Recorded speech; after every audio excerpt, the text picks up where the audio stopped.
Today we're going to explore one of the most persistent myths about the Middle Ages, the idea that people died before the age of 30. Throughout this narrative, we will analyze demographic data, scientific studies, and historical records to discover what was actually happening with human longevity during that period. Before continuing with the video, remember to subscribe to the channel for more documentary narratives like this one. There is a sentence that runs through textbooks, informal conversations, and internet publications with the force of an indisputable truth. A phrase repeated so many times that it has crystallized in the collective imagination as if it were a fact established by science. It says with apparent simplicity that in the Middle Ages, people died before reaching the age of 30. This statement, pronounced with such naturalness, seems to enclose within itself the entire narrative of a whole millennium of human history. One was born, suffered briefly, and died early, a short, brutal cycle without a horizon. When someone hears this for the first time, the almost instinctive reaction is to accept it. After all, we are talking about a period without antibiotics, without modern vaccines, without the resources of contemporary medicine. It seems logical, it seems reasonable, and precisely because it seems so reasonable, this idea passes through generations without being questioned. But history, when observed with method and rigor, rarely behaves as common sense expects. And it is precisely at this point that our investigation begins. Let us imagine for a moment the scenario that this phrase suggests: a civilization formed exclusively by people who do not exceed their third decade of life. In this hypothetical society, there would not be enough time for a craftsman to master his trade, for a farmer to accumulate the experience necessary to face the climatic variations of successive decades, or for a monk to copy the manuscripts that preserved much of classical knowledge. There would be no grandparents telling stories to their grandchildren, no elders guiding communities, no generational continuity that sustains any stable civilization.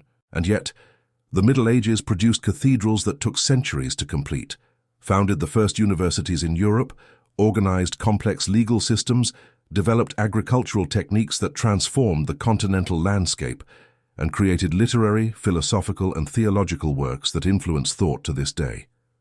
Would it be possible for all of this to have been achieved by a population that, in its totality, did not reach full maturity? The answer, as we shall see, is unequivocally negative, but to understand why this idea took root so deeply, one must first understand where it came from and what fundamental error sustains it. The starting point of this confusion lies in a statistical concept called life expectancy at birth.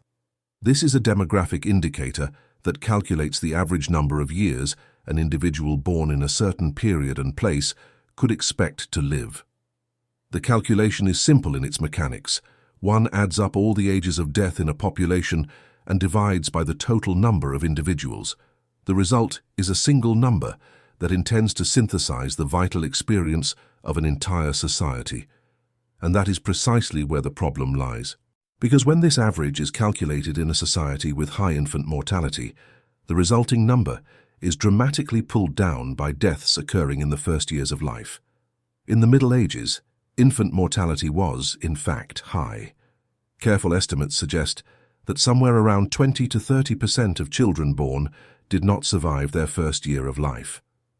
In some regions and periods, this percentage could be even higher. The causes were multiple: neonatal infections that would be easily treatable today, complications in childbirth without adequate medical assistance, gastrointestinal diseases aggravated by the absence of modern sanitation, and seasonal epidemics that struck fragile organisms with special violence. It was common in medieval families to have many children and lose some of them in the early years, not out of negligence or detachment, but because of the relentless reality of a world without the resources that modern medicine offers. When these early deaths enter the calculation of the general average, the mathematical effect is devastating. If half of the deaths recorded in a community occur before the age of 5, the resulting arithmetic mean will be violently reduced, even if the individuals who made it past childhood lived for decades more. It is like calculating the average income of a group where half of the members earn 0. The final number does not reflect the reality of those who actually work. And it was exactly this distortion that was transformed into a narrative. The number 30, extracted from calculations that included all deaths from birth, began to be interpreted as if it represented the age at which medieval adults died. A statistical average was transformed into a biological sentence. A technical indicator torn from its methodological context became a slogan that caricatured 10 centuries of human history. Bioarchaeologist Sharon DeWitt, a professor at the University of Colorado Boulder, has dedicated a large part of her academic career to the study of medieval paleodemography, using skeletal remains from historical populations to reconstruct patterns of mortality and health in the past. Her works, published in journals such as the American Journal of Physical Anthropology and the Proceedings of the National Academy of Sciences, clearly demonstrate that life expectancy at birth is not synonymous with the age at which adults died. It is a statistical average deeply affected by early deaths, and interpreting it as the biological limit of adult longevity constitutes a fundamental error in reading the data. DeWitt applies risk models, known as hazard models, to analyze medieval skeletal samples, taking into account the heterogeneous frailty of individuals and the selective mortality that characterized different periods. Her results show that when infant deaths are separated from adult deaths, the demographic landscape of the Middle Ages reveals itself to be much more complex and nuanced than the 30-year slogan suggests.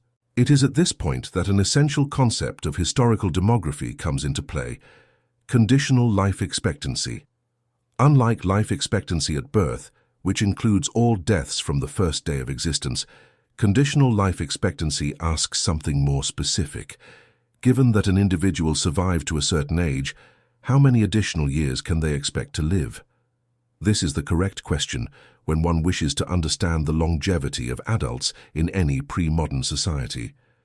And when historical demographers apply this method to medieval records, the scenario changes radically. A study published in the Journal of the Royal Statistical Society, using records of landowners in medieval England, demonstrated that life expectancy at birth for men in this social group was approximately 31 years. This is the number that, isolated from context, feeds the myth. However, the same study revealed that life expectancy at age 25 was an additional 23 to 25 years. This means that a medieval Englishman who celebrated his 25th birthday could expect to live on average until the age of 50 or more. 50 years, not 30, not 20, 50. And it is important to remember that this is an average, which implies that many individuals lived considerably beyond that mark, reaching 60, 70, and even more. This distinction between life expectancy at birth and conditional life expectancy is not an irrelevant technical detail. It is the key that opens the door to an entirely different understanding of medieval society. When one understands that the great demographic bottleneck was childhood, and that those who surpassed this phase had real prospects of a long life, the image of a civilization of young people condemned to premature death simply dissolves. In its place emerges the portrait of a society that was vulnerable, yes, marked by real and constant risks, but where aging was not only possible but relatively common. A society where grandparents existed, where experience accumulated over decades had recognized value, and where the transmission of knowledge between generations was an organic part of daily life. But if the data is so clear, why does the myth persist so strongly?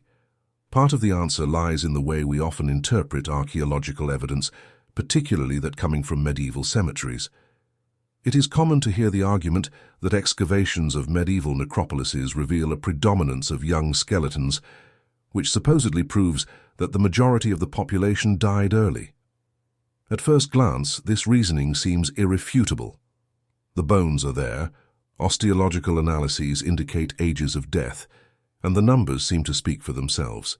However, this argument suffers from a logical error that finds a parallel in one of the most famous examples in the history of applied statistics. During the Second World War, Allied military engineers analyzed the planes returning from bombing missions over continental Europe. Each aircraft returned to base riddled with bullet holes, and the instinctive reaction of the analysts was to propose reinforcing the armor precisely in the areas where impacts were most frequent. It seemed logical. If the planes are being hit in these spots, that is where they need more protection. Until the statistician Abraham Wald made an observation that inverted the entire analysis. The visible holes in the planes that returned showed exactly where the aircraft could be hit and still survive. The planes that did not return had been hit in the unmarked areas because those were the fatal zones.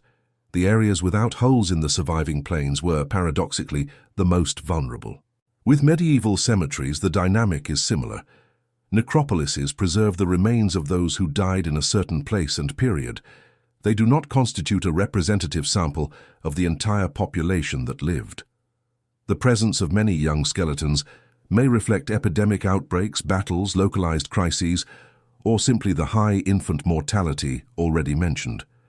But it does not automatically depict the age structure of society as a whole. Transforming the bone count into a demographic profile requires sophisticated statistical models that take into account sample biases, differential preservation conditions, and the intrinsic limitations of the archaeological record. Robert Hopper and James Vaupel, references in the field of paleodemography, warn in their publications that estimating age from biological indicators of bones involves considerable margins of error. Osteological markers of aging, such as the degeneration of joint surfaces or the closure of cranial sutures, do not automatically correspond to chronological age with the precision of an identity document. Jean-Pierre Bocquet-Appel, another central name in the field, identified the phenomenon he called age mimicry, by which certain statistical methods can make the sample reflect the model applied instead of the underlying historical reality. This is not about invalidating paleodemography, which has evolved significantly by recognizing these limitations, but about understanding that simplifying a complex technical debate to sustain the caricature that no one lived past 30 is a disservice to both science and history. Another recurring argument maintains that, even if the elite could live longer, the peasants and the popular classes were condemned to short and miserable lives. This objection contains a grain of truth, but also a significant dose of distortion. It is correct that the available historical records are disproportionately composed of information about the nobility and the clergy, since it was these groups that produced most of the written documentation: wills, property records, family lineages, and ecclesiastical acts. The majority of the rural population did not leave this type of record, not because they lived less, but because they had no need for or access to formal mechanisms of documentation. The absence of a record is not evidence of early death. It is evidence of the absence of a record. This distinction, seemingly obvious, is frequently ignored when constructing the narrative of a Middle Ages that was uniformly brutal for the popular classes. This is not to deny that living conditions varied according to social position, geographic region, and historical period. They varied, and significantly.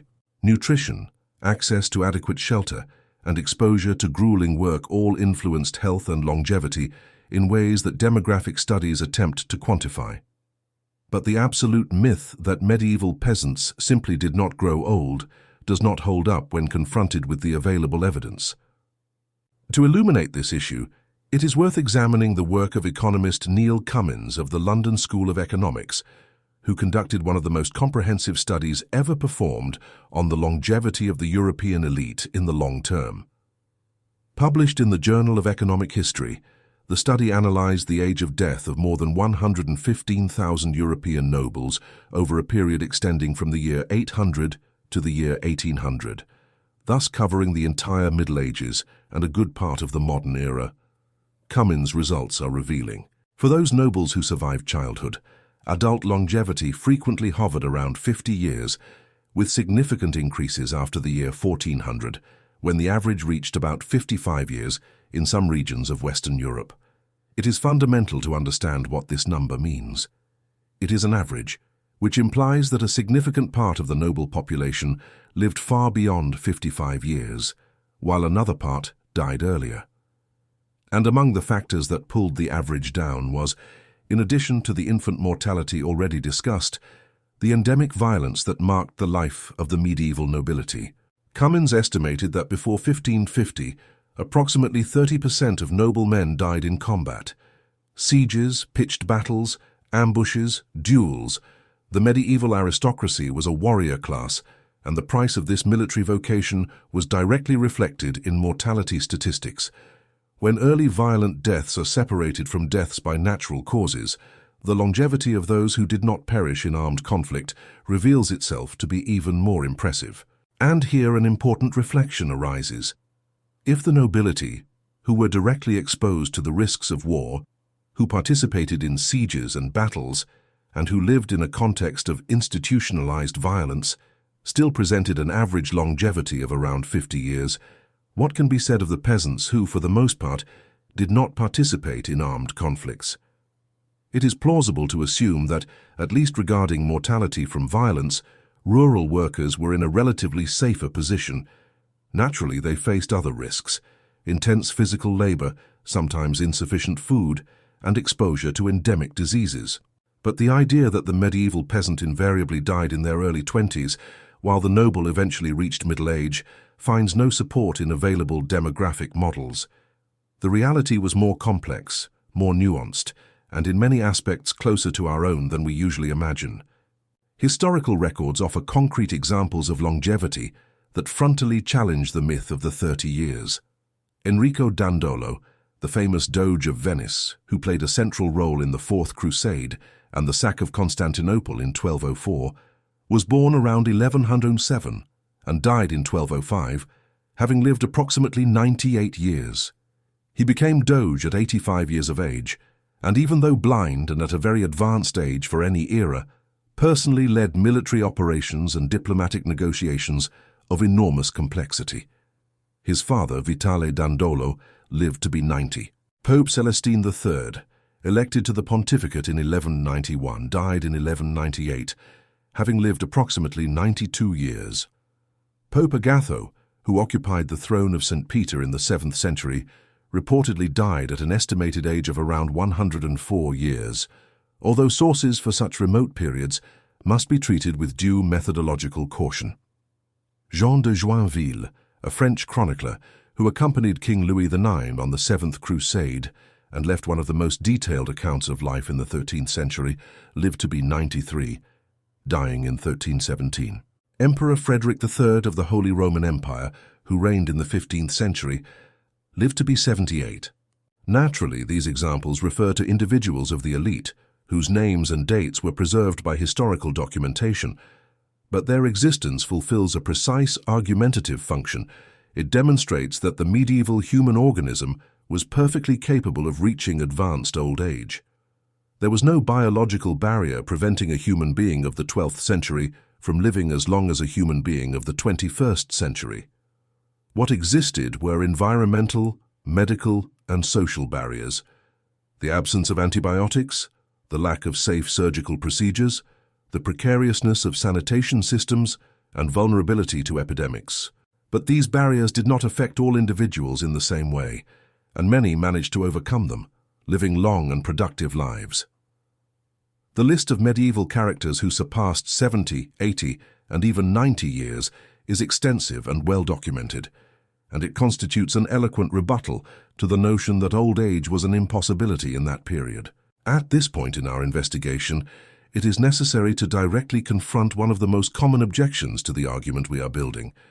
Someone will inevitably ask, what about the Black Death, and the famines, and the crises that periodically devastated medieval Europe? Isn't it true that life was marked by constant catastrophes that prevented any prospect of longevity?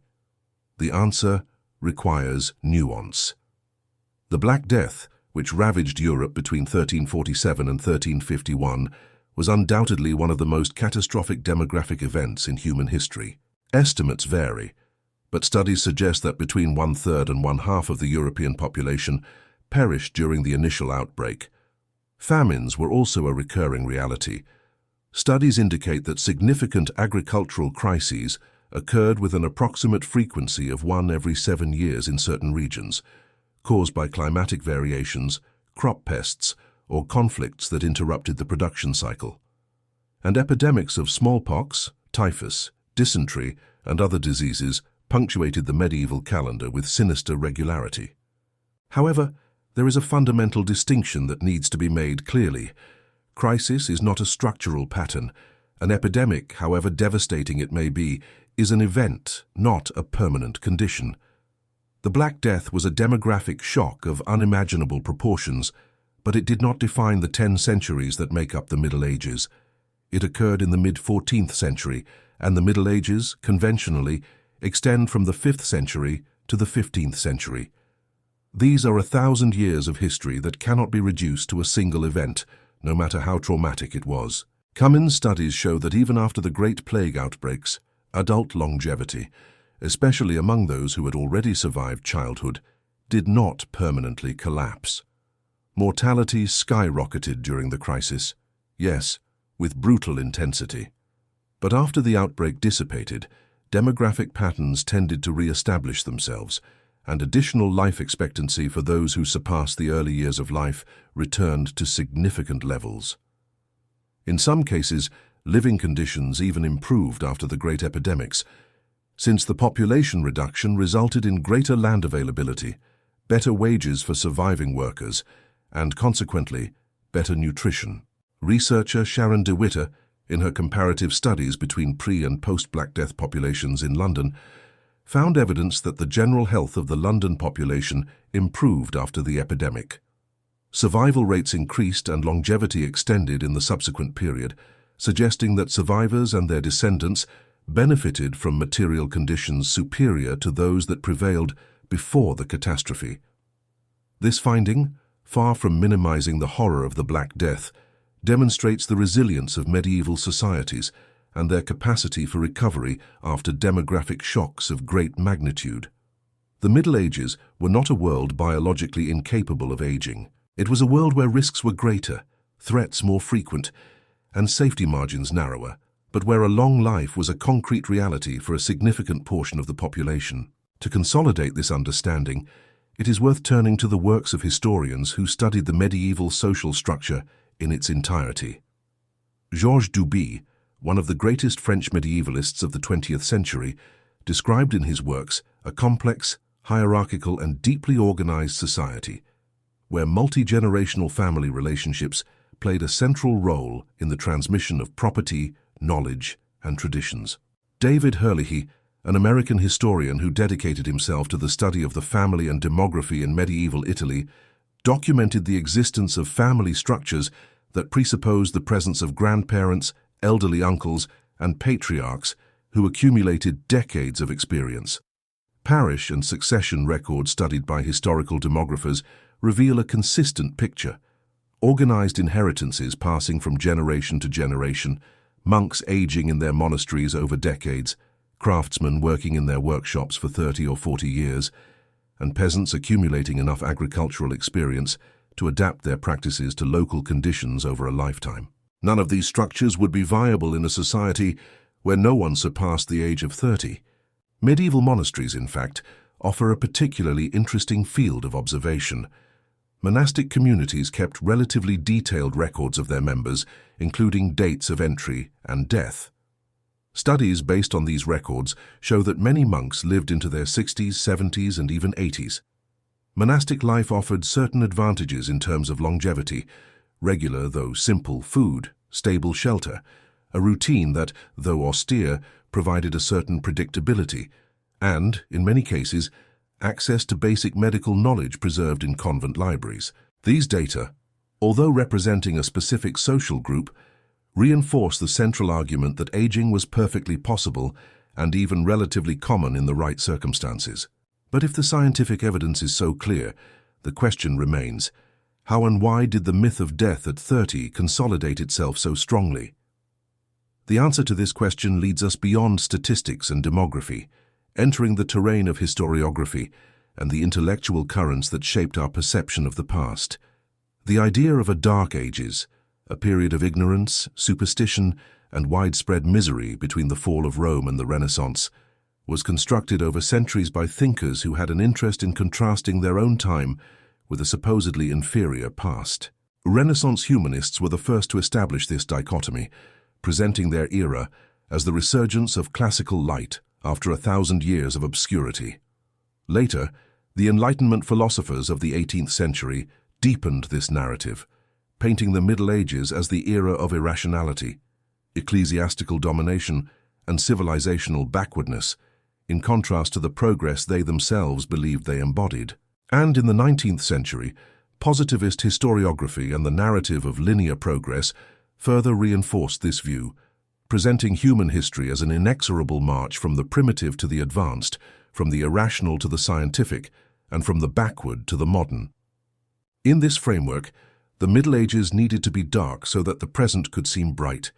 It was necessary for the medieval past to be irrational, dirty, violent, and biologically unfeasible so that modernity could present itself as enlightened, hygienic, peaceful, and scientifically superior. The myth of death at 30 fit perfectly into this narrative. If people could not even grow old, how could they have produced anything of value? If life was so short, how could they have thought deeply? The supposed brevity of medieval life served as retroactive proof of the inferiority of an entire civilization. And this mechanism, once established, perpetuated itself through intellectual inertia, repeated in books, films, classrooms, and more recently on social media, where simplification finds fertile ground and nuance rarely survives. The problem, however, is not limited to life expectancy. The same mechanism of distortion that transforms a statistical average into a biological sentence operates in practically every aspect of medieval history. The Inquisition, the Crusades, hygiene habits, the role of women, the relationship between church and society, the feudal system, all these themes suffer from the same treatment. Isolated data are torn from their context, read with modern assumptions, and transformed into caricatures that confirm a pre-established narrative. The exception becomes the rule, the crisis becomes the pattern, and the particular case becomes a universal portrait. And when someone tries to present the evidence in its complexity, they are frequently accused of romanticizing the past, as if recognizing that the Middle Ages were not uniformly miserable were equivalent to saying it was a paradise. This is not about romanticization, it is about method. It is about reading the data with the correct tools and interpreting history on its own terms, without projecting onto it the categories and values of the present. Let us return then to the numbers, which in their dryness offer the most solid of anchors. Life expectancy at birth in medieval Europe was situated, according to the best available estimates, between 25 and 35 years, depending on the region, the period, and the social group considered. This number, read in isolation, seems to confirm the myth, but when conditional life expectancy is applied, the panorama is transformed. For those who survived to age 5, the additional life expectancy was another 30 to 45 years, which means these individuals could expect to live until 35 to 50 years of age or more. For those who reached age 15, the prospects were even better. The additional expectancy was frequently in the range of another 30 to 40 years, projecting an age of death between 45 and 55 years. And for those who reached 25, as we saw in the data from the Journal of the Royal Statistical Society, the additional expectancy was another 23 to 25 years, resulting in an average age of death around 50. These numbers represent population averages, which means that significant portions of the population lived far beyond these marks. Reaching 60 was not extraordinary. Surpassing 70 was not impossible. And documented cases of individuals reaching 80 and 90, though less frequent, were not as rare as the myth suggests. There is another aspect frequently neglected in this discussion: the comparison between medieval life expectancy and modern life expectancy, when done uncritically, produces a misleading impression of an insurmountable abyss between the two periods. Life expectancy at birth in the United States in 1900 was approximately 46 years. In England at the beginning of the 20th century, the number was similar. This means that a little over a century ago, in already industrialized societies, life expectancy at birth was only marginally superior to that of many medieval populations.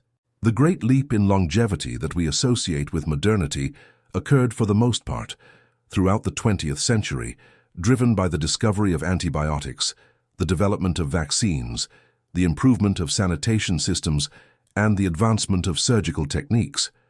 The demographic revolution that allowed us to regularly live into our 70s and 80s is, in historical terms, a very recent phenomenon. Before it, the human condition regarding mortality was more similar to the medieval one than we usually admit. This recognition does not diminish the achievements of modern medicine.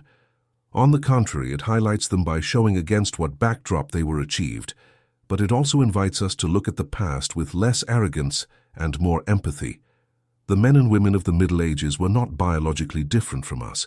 Their bodies aged the same way, their joints wore out through the same processes, and their hair turned grey through the same mechanism. What differentiated them from us was the environment in which they lived, not the nature of their organisms. A human being of the 12th century who had access to 21st century medicine would live as long as any of our contemporaries, and one of our contemporaries, deprived of antibiotics, vaccines, and modern surgeries, would face mortality rates much closer to medieval ones than we would like to imagine.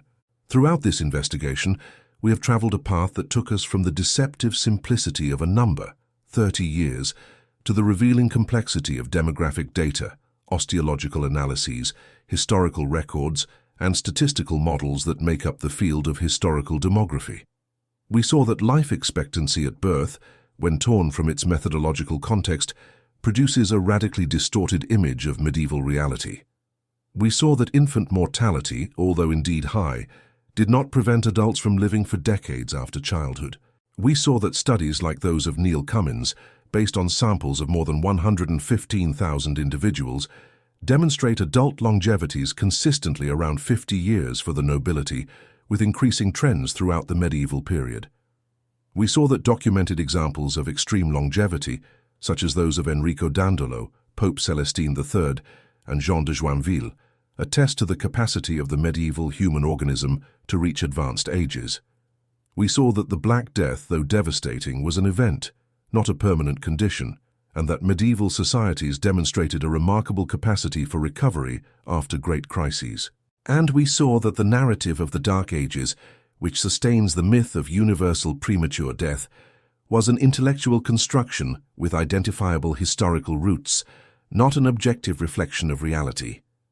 What emerges from this analysis is not an idealized image of the Middle Ages. The difficulties were real, the risks were concrete, and medieval life required a resilience that few of us, accustomed to modern comfort, could maintain. But what does emerge is a fairer, more complex and more faithful image of the facts, an image of a civilization where the old grandmother spun wool by the fireplace while telling stories to her grandchildren, where the craftsman worked for decades perfecting his trade, where the monk grew old copying manuscripts that would preserve knowledge for future generations, and where the peasant knew every inch of his land intimately because he had cultivated it for 40 years. This was the real Middle Ages, the one that the data reveals when read with method and without prejudice. It was not paradise, but it was also not the hell we were taught. At its core, the myth of death at 30 tells us less about the Middle Ages than about ourselves. It speaks to our tendency to accept simplifications that confirm what we already believe. It speaks to our difficulty in dealing with complexity and nuance. It speaks to our need for an inferior past to validate our present. And it speaks, perhaps above all, to the importance of method, verification, and the constant questioning of what is presented to us as truth.